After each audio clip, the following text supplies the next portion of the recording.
আপনারা কারা 5 আগস্টের পর থেকে এখনো ভালো করে কাজ করতেছেন না? আপনাদের দৃষ্টি আকর্ষণ করে বলতে চাই, দ্রুত ভালো করে কাজ করেন। ভালো করে যদি কাজ করেন, আগামী 5 বছর আপনাদের প্রত্যেক ঘরে ঘরে সুন্দরভাবে সুন্দর পরিবেশে বাসর ঘর করতে পারবেন। এখন কথা হচ্ছে বাসর ঘর কে কার সাথে করবে, এটাই তো বিষয়। এটা একটু খুলে বললে তো ভালো হইতো।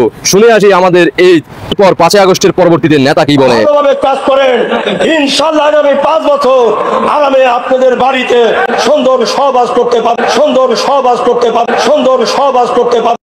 ও শুনছেন তো, তার মানে হচ্ছে 5 আগস্টের পর থেকে যে আমাদের মা বোন দূষিত হচ্ছে একের পর এক। স্বেচ্ছায় যাদেরকে নিয়ে যাওয়া হচ্ছে, তাদেরকে দর্শন করা হচ্ছে, আপোষে মীমাংসা হয়ে যাচ্ছে, সেগুলো সোশ্যাল মিডিয়াতে ভাইরাল।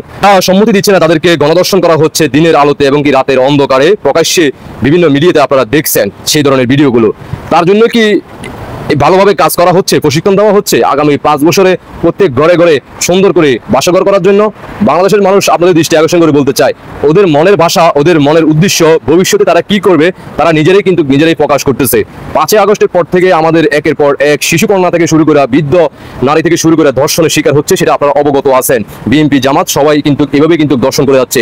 আর যেটা মিডিয়াতে প্রচার হচ্ছে তাৎক্ষণিকভাবে তাদেরকে বহিষ্কার করা হচ্ছে দল থেকে, আর এটাই সমাধান। আর কাউকে যদি কোনো অ্যারেস্ট করা হয়, পরবর্তীতে তাদেরকে 24 থেকে 48 ঘন্টার মধ্যে তাদেরকে জামিনে মুক্ত করা হয়।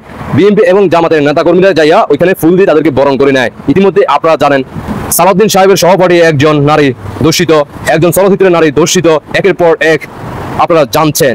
এত কিছু জানার পরেও যদি আপনারা তাদেরকে সামনে ক্ষমতা আসার জন্য সুযোগ করে দেন, তাহলে নিশ্চিত আপনি ধরে রাখতে পারেন আপনার ঘরেও এই ধরনের অভিযান আসবে।